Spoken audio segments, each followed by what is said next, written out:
Hi, I'm Pete Murray and this is my Mog playlist. Hey, see it my way. We have such an emotional connection to music, and in everything that you do, it gives you an emotion. Music can kind of lift you up, bring you down, and make you cry, make you laugh, make you dance. I think anything that you do in life is kind of,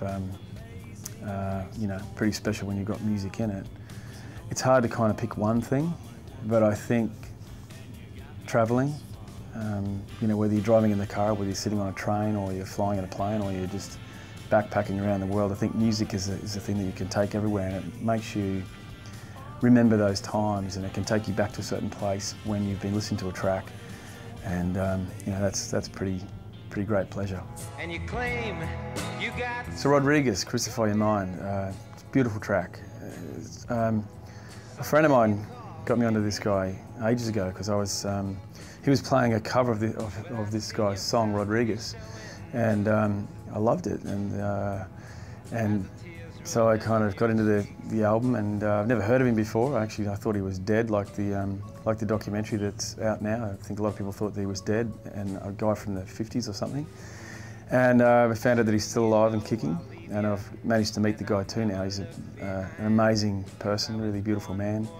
This track, I love the horns in it.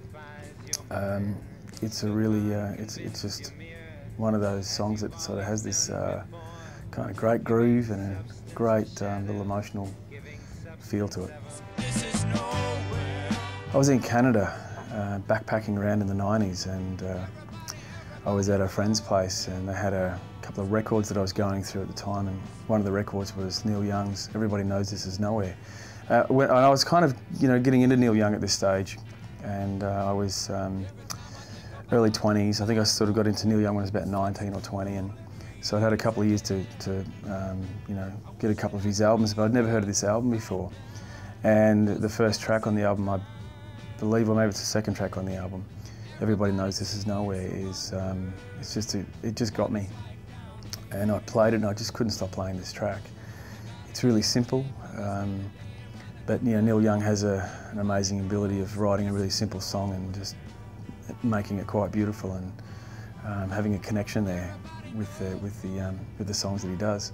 So for me, I was in Canada, and that's where Neil was from, and I kind of just felt this connection to the song, and I was just right into it, and it was kind of really inspiring me. At the time, I was only just learning to play guitar, so for me it was a simple song to work out on the guitar and to play myself. What are they doing? Yeah, I was right into the Doors, probably in my early 20s as well, and Hyacinth House was off LA Woman. LA Woman was just such a great album. I used to play it all the time, and had great songs on it, like LA Woman, for example, was a massive hit on that one. But Hyacinth House was a song that really stood out for me. Jim Morrison's vocals were really, really low, really deep in this track, and I loved it so much I actually did a cover of it. And I don't do many covers, but this is one of the songs I did cover, and the timing of this is a 4/4 beat, the way the Doors do it, but I changed it to a 6/8 feel, and had a bit more of a swing to it. And it was a really great track to record. Bruce Springsteen, My Hometown. Bruce is an amazing songwriter because he just tells a story, and when you listen to his songs, he just takes you on a journey, and you kind of, for me, it makes me feel like I'm in the song, and I'm part of the song, and I think that's the beauty that he has as a songwriter. This particular track, I guess being a dad now and having kids as well, I had a real connection to it years ago, but I've got more of a connection to it now. And this is just all about, how Bruce, the way the song goes, Bruce was growing up in this town, and his dad drove him up to this place and sat him up on his knee and said, "Mate, this is your hometown." And the story goes on about how, then when Bruce becomes a father, and then he's got his son, and it's just all the troubled times that they're going through in that town, but then having his boy and sitting him up on the knee and going, "This is your hometown."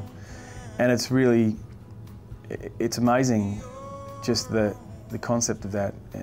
Even I think that Bruce has put into the track how you know, you have this connection to your hometown where you're from, and I think that song, probably if you listen to it, will remind you of your connection to your hometown. And even though you may not be there now, and you may sort of, you know, diss it a little bit, it's where you're from and it's how you're brought up. And I think that's, you know, the important thing in that song, and how he's worded the lyrics in that is just really pretty special.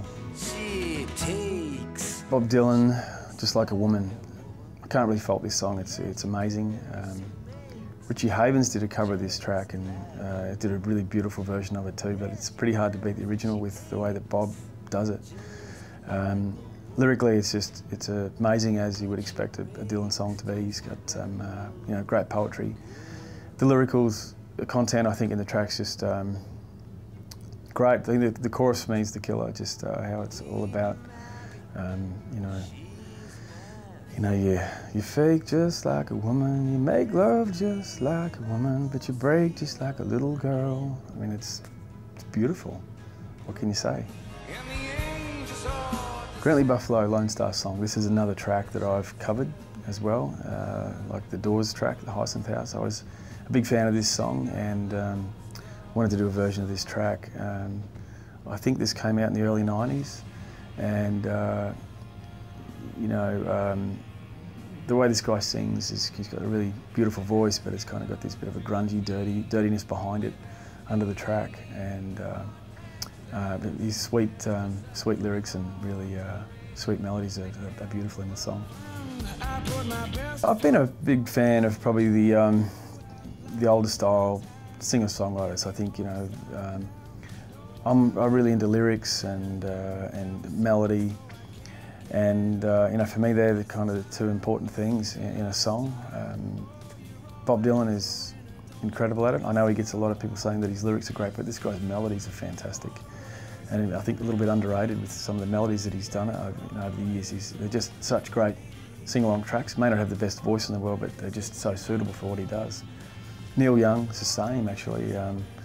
Once again, I love his voice too, and his lyrics are kind of a little bit maybe deeper and darker in certain places than Dylan's.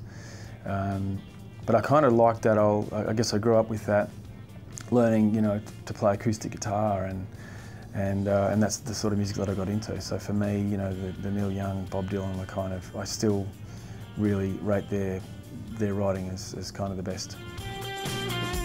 If I was on a desert island and I only had one album to listen to, I think probably the album that I've played most in my life would be Neil Young's Everybody Knows This Is Nowhere. And it has, I guess, so many memories for me too. When I first went over to Canada backpacking. From there, I just took that album with me everywhere I went, and it's inspired me to write my own music, and you know, I just have it. I think I've kind of stopped playing it over the last couple of years, but I've been playing it for the last 20 pretty much non-stop, so I'd have to have that one. A world without music, I think, would be fairly bland place. You know, I was having a conversation with a friend the other day about, you know, if you've lost one of your senses, like your eyesight, and everyone's going, oh, it'd be terrible to be blind. And then I thought, hang on, I don't know what would be worse, to be blind or to be deaf, because you're losing your communication, and you can't have music as well. So it's kind of a really, really empty world if you don't have that.